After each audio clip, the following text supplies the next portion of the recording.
5 poin pengakuan keluarga soal pelaku penembakan kantor MUI sempat alami gangguan jiwa. Pelaku penembakan kantor Majelis Ulama Indonesia atau MUI Jakarta Pusat, Mustofa NR, meninggal dunia usai ditangkap. Polres Pesawaran pun menyambangi alamat rumahnya di Desa Sukajawa, Pesawaran, Lampung untuk menemui keluarganya. Saat didatangi polisi, pihak keluarga dan tetangga menyampaikan pengakuan soal sosok Mustofa. Pelaku sebelum melakukan aksi penembakan disebut sempat bermain dengan cucu dan merusak kantor DPRD Lampung. Berikut selengkapnya. Sempat main sama cucu. 2 hari sebelum aksi penembakan, tetangga sempat melihat Mustofa bermain dengan cucu di depan rumah. Saat itu pelaku dan keluarganya juga kerap mengadakan acara makan bersama. Alhasil ia terkejut usai mengetahui kabar Mustofa menembak kantor MUI.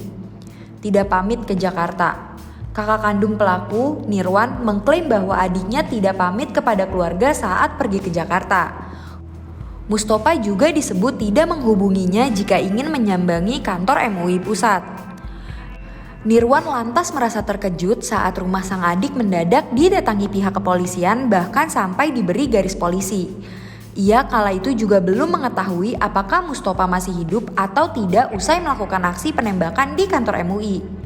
Pernah alami gangguan jiwa. Adik pelaku bernama Ikwan mengklaim bahwa sang kakak tidak berperilaku aneh.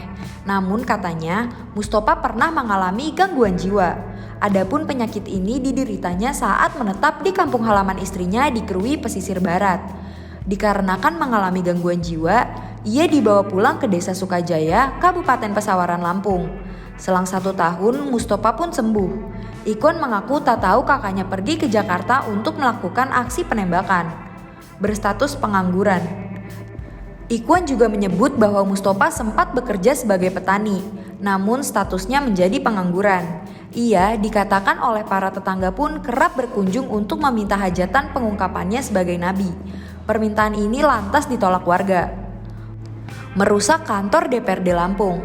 Pihak keluarga mengakui bahwa Mustofa adalah sosok yang melakukan pengerusakan di kantor DPRD Provinsi Lampung pada tahun 2016 lalu. Saat itu dirinya dikatakan oleh polisi sempat mengaku sebagai perwakilan Nabi Muhammad SAW. Akibat perbuatannya, Mustofa pun sudah pernah menerima hukuman dengan dijatuhkan pasal 406 KUHP tentang perusakan. Polisi juga telah mengonfirmasi bahwa pria itu seringkali meminta diakui sebagai orang terpercaya sang Rasul. Kronologi kejadian. Penembakan diduga terjadi pada Selasa 2 Mei 2023 sekitar pukul 11 waktu Indonesia Barat. Pelaku masuk ke lobi dan mengaku ingin bertemu dengan ketua MUI. Resepsionis pun bertanya karena di sana ada banyak ketua. Dikarenakan tak jelas, ia ditahan oleh bagian seksi pembinaan dan pengamanan dalam.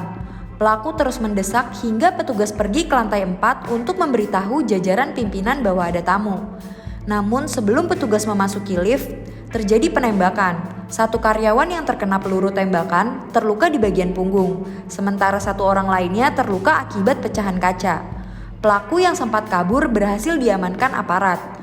Namun saat itu ia mendadak pingsan dan dilarikan ke Puskesmas Menteng. Lalu dokter di sana menyatakan bahwa Mustofa sudah meninggal dunia. Jasadnya pun dibawa ke Rumah Sakit Polri untuk diotopsi.